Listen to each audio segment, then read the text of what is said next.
आज पहुंचा हूं मैं थाना नवाबगंज क्षेत्र में। ये ग्राम है टांडा मजरा परोथी। यहाँ एक मामला सामने आया है, जहां मैं मौके पर पहुंचा हूं गांव में। और इनकी जो परेशानी है उसको कोई भी अधिकारी या कोई भी थानेदार नहीं सुन रहा है। इनके साथ बहुत ज़्यादा परेशानी है और इनको कुछ लोग दबंग लोग हैं गांव के, वो इनको दबा रहे हैं। और इनको अन्य गांव के भी हैं और इनके परिवार का भी एक सदस्य है जो उनसे मिलकर इनको इनके खेत पर दबंगई से कब्जा करना चाह रहा है और उनके साथ मारपीट और जान से मारने की धमकी और जानलेवा हमला भी किया है, जिसकी घटना इन्होंने थाने में दर्ज कराई थी 30/5 को। लेकिन थाना नवाबगंज ने इनकी सुनवाई नहीं की और सुनवाई ना होने के कारण दबंग जो हैं उनके हौसले हो गए बुलंद, जिससे इनके खेत पर कब्जा किया की नीयत से इन पर हमला कर दिया। और ये नगला के लोग हैं, जो गांव सौदा नगला जो गांव के पास में ही है, इनके गांव के पास में है। और वहाँ पर इनकी वहाँ पे खेत है इनका। और वो वहाँ से आकर कुछ अन्य लोगों के साथ उन्होंने इनके परिवार वालों पर बुरी तरह से हमला किया, जिससे ये परेशान होकर थाने पहुँचे नवाबगंज। लेकिन नवाबगंज पुलिस ने इनकी सुनवाई कोई नहीं करी और पुलिस ने इनको धमकाया और इन्हीं के साथ मारपीट की है और इनको बहुत बुरी तरह से मारा पीटा है और इनकी सुनवाई नहीं हुई है। और मेडिकल भी हुआ है इनका जिला अस्पताल बरेली में और यहाँ नवाबगंज में भी हुआ है। मैं पूरी जानकारी इन्हीं से जानना चाहूँगा कि हुआ क्या था और पुलिस ने किस तरह से आपकी सुनवाई क्यों नहीं करी और क्या मामला था। पूरी जानकारी ये इन्हीं से पूछना चाहूँगा। क्या नाम है भैया आपका?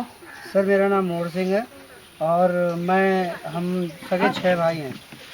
तो बात यह है कि हमारे अभी पिताजी की कुछ समय पहले मृत्यु हो गई थी और मृत्यु होने के बाद उनकी जितनी भी संपत्ति थी वो हम सब भाई मिलकर बांट कर लेना चाहते थे। तभी जो है हमारे भाई की जो एक लड़की है उसने कुछ दिन पहले रामपुर में बारात की थी और रामपुर में बारात करने के बाद वहाँ 2-3 दिन वो रही और 2-3 दिन रहने के बाद ससुराल में लड़के झगड़ के मायके वो चली आई बिना तलाक के। इन्होंने सौदन नगला में गंगवार जाति के लोगों में उसको कर दिया। उसको करने के बाद उसके दामाद ने और ससुर ने दोनों ने मिल के हमारे खेत में मकान बनाने के लिए योजना बनाई और बड़े भाई ने एक बना भी लिया हमारे हिस्से में। और उसके दामाद ने भी बनाने के लिए कहा कि हम भाई बनाएंगे यहीं पर और जो देखते हैं बेलदार क्या करते हैं क्या नहीं करते हैं, जिनको हम जड़ से उखाड़ के फेंक देंगे इस टाँटे से। तभी हम लोगों ने कहा भाई हमें तो न्याय चाहिए।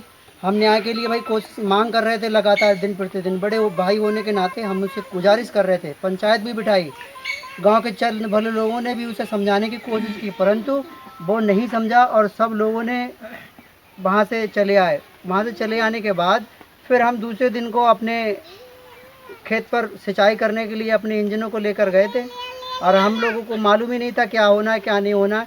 हम सिंचाई कर रहे थे। सिंचाई करने के दौरान हमारा बड़ा भाई भीकम सिंह खेत पर पहुंचा।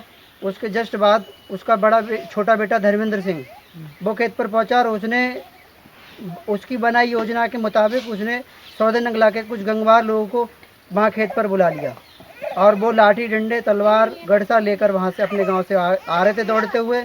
हमको समझ में आता तब तक हम लोग मतलब उन लोगों के द्वारा पीटे जाने लगे। अब हमें समझ में आया तो हम भाइयों ने जान अपनी बचाकर वहाँ से खेत से भाग निकले। वहाँ से जब हम खेत फिर क्या हुआ थाने में आपके साथ? सर थाने में हमसे कुछ पूछा ही नहीं और हमें सीधे जेल में बंद। नहीं, आपने एप्लीकेशन दी थाने में? हाँ एप्लीकेशन दी थी सर। उन्हें पता नहीं कहाँ रखी कहाँ नहीं रखी हमें नहीं पता सर उसका। तो एप्लीकेशन देने के बाद आपकी कोई सुनवाई नहीं हुई? कोई नहीं सुनवाई हुई सर। देखिए किस तरह से पुलिस ने, नवाबगंज पुलिस ने इनकी तहरीर रख ली, उसके बाद भी कोई सुनवाई नहीं की है और उनके हौसले बुलंद हो गए दबंगों के और उन्होंने इन लोगों परिवार पर हमला किया है। देखिए और से जानना चाहूँगा, क्या नाम है आपका? सर मेरा नाम कमल सिंह है। आप कहाँ रहते हो? यहाँ टांडा परोथी। थाना कौन सा लगता है आपका? थाना नवाबगंज। क्या हुआ था आपके साथ? सर हम तीन भाइयों के इंजन खेत पे चल रहे थे और खेत पे इंजन चल रहे थे। उसी टाइम क्या कहते हैं, हमारा जो बड़ा भाई है वो हमसे जिससे विवाद चल रहा है, वो ज़मीन को लेकर। क्या नाम है उसका? विक्रम सिंह, भीकम सिंह जी, भीकम सिंह नाम है उनका।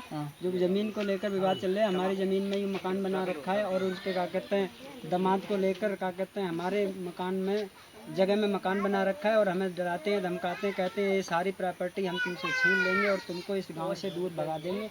लेकिन 30 तारीख को हम तीन भाई गन्ने की भराई कर रहे थे। उसी टाइम उनका छोटा लड़का आया, उसने आते ही गैर बिरादरी के लोग सौंदर नंगला के बंदों को फ़ोन करके उसने बुला लिया और हमको चारों तरफ से घेर लिया।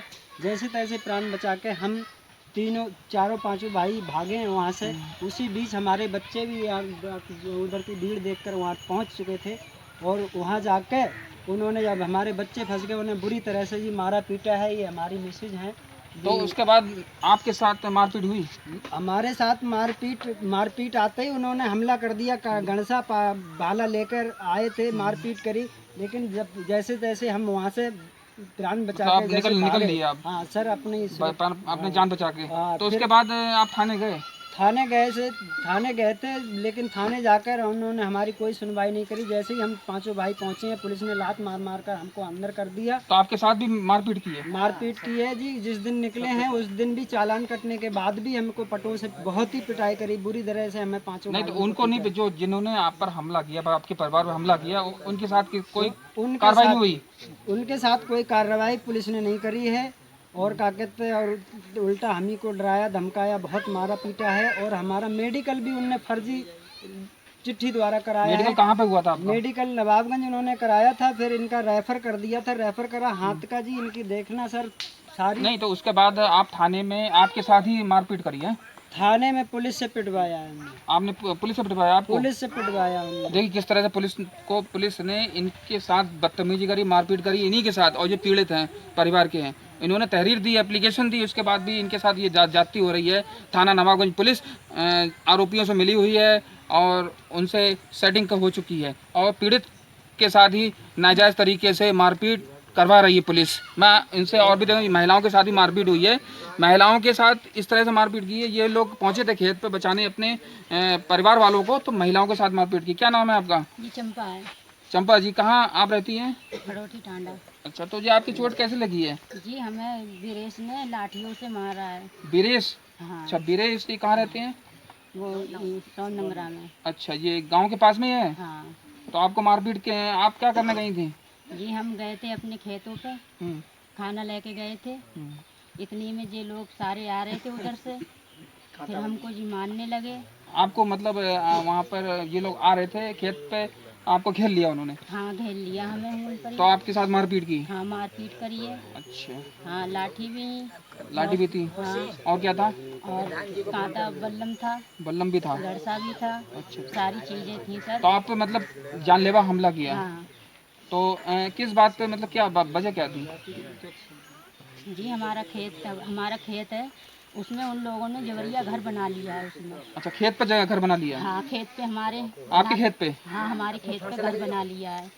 तो खेत पे मतलब क्यों बना लिया घर? क्या खेत पे उनका कोई हिस्सा है, क्या है? हाँ हिस्सा तो है सर, हमारे हिस्सा में बनाया है। आपके हिस्से में बना लिया है? अपने हिस्से में नहीं बनाया है? नहीं, अपने भी हिस्सा में बनाया है, मेरे भी हिस्सा में उसने घर बनाया है। अच्छा। हाँ। तो आपने इसका विरोध किया? हाँ। तो आपके विरोध करने पर आपके साथ में मारपीट की? हाँ मारपीट करी हमारे साथ। अच्छा अच्छा। तो आपके साथ अकेले गई थी या और भी कोई गया था आपके साथ? हम गए थे। हाँ। जो थी। आप? अच्छा। हाँ। 2-3 लोग गई थी आप महिलाएं? हाँ, 3 जने थे। हाँ। मगर हम 3 जने वहाँ पर ही ज्यादा घिर गए थे। आप घिर गए चुकी थी? हाँ, हमको उसने गाली भी दी है सर, हमें मारा भी है, हमें हर बात उसने करी है। तो आप थाने गई? थाने में आपने आप पहुंची थी क्या? हाँ जी हम पहुँचे थे, हमारी कोई भी सुनवाई नहीं थी। थाने में सुनवाई कोई नहीं हुई? नहीं सर, कोई भी हमारी सुनवाई नहीं थी। और हमको ज़्यादा हम कह रहे थे तो पुलिस वाली ये कह रही, लेडीज ज़्यादा मत बोल, अभी हम पता चलाएंगे कमरे में ले जाके। अच्छा, आपको कह रही थी? हाँ। बताइए किस तरह से महिलाओं को ये महिलाएं पुलिस धमका रही हैं, फिर क्या हुआ? फिर सर हम उनसे चले आए थे, यहाँ हमारी रिपोर्ट भी नहीं बनी है थाने में, वो वहाँ डांग दर्द हो रहे।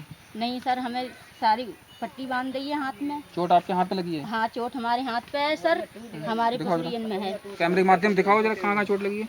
उभरिए जरा। ये यहाँ पे पसली में चोट लगी है, यहाँ पे कमर में। पसली टूट गई है। अच्छा अच्छा, उभारो ना। ठीक है ठीक है ठीक है ठीक है। तो आप आपके मतलब आपके पसली पे उन्होंने मारपीट की है, मतलब वार किया है? बाहर किया है। तो हम जानलेवा हमला किया है। हाँ। लेकिन पुलिस ने कोई सुनवाई नहीं की? नहीं, कोई भी हमारी सुनवाई, अब तक हमारी सुनवाई कुछ भी नहीं नहीं तो हुई है। आप ये थाने के अलावा किसी बड़े अधिकारी के पास गई हैं आप क्या? गए थे सर बरेली। अच्छा, बरेली गई थी आप? हाँ। बरेली किससे मिली थी आप? वो कोतवाल है, एसपी साहब है। अच्छा, एसपी साहब से? हाँ। एसएसपी साहब के पास गई थी आप? हाँ। तो उनसे मिलके आपने उन्होंने क्या आश्वासन मिला आपको? सर उनने एक बात सिर्फ मुझसे पूछी थी, हम्म। तुम्हें आपको किसने मारा था? हम्म। हम बोले वीरेश ने मारा था। उसके बाद में कुछ भी हमसे पूछी नहीं है। अच्छा अच्छा। हाँ। तो आप वहाँ गई, वहाँ पे भी गई, तो फिर थाने में फिर आपकी कोई सुनवाई, थाने में बुलवाया गया आपको? नहीं सर। नहीं बुलवाया अभी? नहीं। देखिए, एसएसपी ऑफिस ये बरेली पहुंची हैं न्याय की गुहार लगाने, और ये एसएसपी का एक प्रार्थना पत्र भी है इनके पास। मैं कहूँगा ये थोड़ा दिखाना चाहेंगे आप इसे? आप पकड़िए ज़रा, देखिए कैमरे के माध्यम दिखाओ ज़रा। ये एसएसपी ऑफिस में ये पहुंची थी और यहाँ पर उन्होंने प्रार्थना पत्र दिया है, लेकिन अभी तक नवाबगंज पुलिस ने कोई भी संज्ञान नहीं लिया है। नए आरोपियों को यहाँ पर पकड़ा है, आरोपी खुलेआम घूम रहे हैं और परिवार में अब भी जान का खतरा बना हुआ है। किसी टाइम पर भी ये खेत पर पहुँचते हैं तो खेत पर ये जानलेवा हमला हो सकता है और इनका खतरा बहुत बना हुआ है। इनको कोई भी अनहोनी घटना घट सकती है, लेकिन नवाबगंज पुलिस ने कोई भी संज्ञान नहीं ले रही है। नवाबगंज पुलिस आरोपियों से मिली हुई है, इस वजह से इन लोगों पर ध्यान नहीं दे रही है। आप देखिए, और भी मैं और लोगों से महिलाओं जी महिलाएं बैठी है, इनसे भी जानना चाहूँगा, आपकी चोट कहाँ लगी है? सर पे लगी है चोट आपके? सर पे। अच्छा, आपके सर पे लगी है चोट। आपका नाम क्या है जी? फूला देवी जी। आप कहाँ रहती हो? टांडा परोथी में रहती हो। किसने हाँ मतलब आपकी चोट मारी है? भागश्री। ये कहाँ रहती है? सोन नगला में। अच्छा, तो आप भी इनके साथ गई थी? अच्छा, 3 जनों का इंजन चल रहा है। अच्छा अच्छा। तो आप मतलब फिर थाने गई थी क्या? तो आपने शिकायत दर्ज कराई थाने वहाँ पे नवाबगंज पुलिस को? किसी ने नहीं सुनी। नहीं सुनी आपकी? देखिए कि इनकी भी नहीं सुनी। और भी मैं एक लड़की है नाबालिग लड़की के देखो पैर में चोट है, डंडा लेके बैठी है बेचारी, और इसके भी चोट मारी है। खड़ी जा बेटा। तो कैसे बेटा कैसे चोट लगी आपके? जब हम खेत पे पहुंचे थे, मम्मी और चाची को बहुत बुरी तरह से मार रहे थे, तो हम रो के चिल्ला के उनके पास पहुंचे। तब धर्मेंद्र ने हमारी चोटी पकड़ कर गन्ने के खेत में घसीट दिया और इसके बाद में पैरों में लाठी मारी है। अच्छा, इससे बहुत ज़्यादा चोट आई है। कितने घसीटा? धर्मेंद्र सिंह। धर्मेंद्र। ये कहाँ रहते हैं? ये टांडा में रहती हैं। अच्छा, तो आपके पैर में लगी चोट? तो उन्होंने आपके साथ मारपीट करी है या कोई और भी बात हुई है? नहीं, चोटी पकड़ के उन्होंने गन्ने के खेत में घसीटा। गन्ने के खेत में घसीट दिया? मतलब कोई बदतमीजी करी या आपके साथ गलत व्यवहार किया?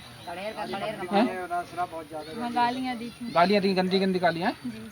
अच्छा अच्छा। तो फिर थाने में आप भी गई थी? जी, हम गए थे। तब वो वहाँ पे लेडीज पुलिस थी, उसने कहा ये नाटक कर रही है, अभी फट्टा लेके आओ, इसे अभी सच सच बताएगी, ये बोल रही थी वो। अच्छा, आपको उस टाइम रो रहे थे। आपको भी मारने की बात कर रही थी? जी। देखिए किस तरह से ये लड़की है, इसको ये बता रही है कि वहाँ की जो पुलिस है, नवाबगंज की जो लेडीज़ हैं, वो इसकी नहीं सुन रही थी और उसको धमका रही थी और मारने की बात कर रही थी। देखिए, मैं ये पूरा ये गांव है इनका, ये सामने घर दिखाना चाहूँगा। ये गरीब परिवार से हैं और इनकी झोपड़ी बड़ी है। देखिए, कच्चे मकान हैं और बहुत ही गरीब हैं। ये गरीब वर्ग के लोग हैं और इनकी बस खेती बाड़ी से ही ये लोग अपना पालन पोषण करते हैं। इनकी खेती है, खेती से ही अपना अनाज कमाते हैं और अपना गुजारा करते हैं। लेकिन पुलिस ने इनकी नहीं सुनी। ये बहुत बड़ी बात है कि पुलिस इनकी क्यों नहीं सुन रही है, क्या कारण है? पुलिस के आरोपियों से मिली हुई है और कुछ मैंने जानकारी इन लोगों से भी आप कैमरे में आपने देखा होगा कि ये लोग खुद बता रहे थे कि पुलिस ने इन्हीं के साथ मारपीट की है। पुलिस नवाबगंज को सुनना चाहिए और इनका जो हक है, इनकी जो खेत है, उसको पुलिस दिलवाए और उस पर किसी तरह का नाजायज़ कब्जा ना होना दे। और इनकी जान का जो खतरा बना हुआ है, कभी भी अनहोनी घटना घट सकती है, उसकी भी जिम्मेदारी नवाबगंज पुलिस की है। मैं अब देश